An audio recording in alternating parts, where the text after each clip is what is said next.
Doctor মারুফের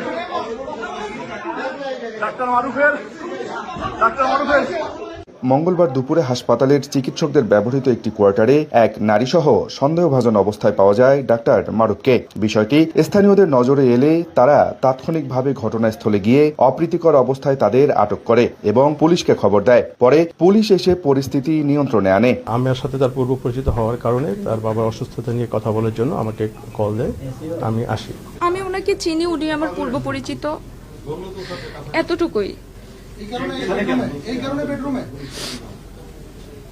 অবশ্যই একজন মেয়ে শুধু মানে একজনের সাথে পূর্ব পরিচিত থাকলেই আসে না রুমে, এটা বুঝতে হবে। পুলিশ ও রমেক কর্তৃপক্ষ বলছে আটককৃতদের বিরুদ্ধে আইন অনুযায়ী ব্যবস্থা নেওয়া হবে। বাইরে থেকে তালা মারা ছিল, হয়তো পাশের ডাক্তারও তার সাথে জড়িত। এখান থেকে ম্যাক্সিমাম ওরই যে সিন্ডিকেটের যে সদস্যরা আছে তারা তার সাথে জড়িত। আমরা প্রথমে শুরুতে তাকে জিজ্ঞেস করছিলাম।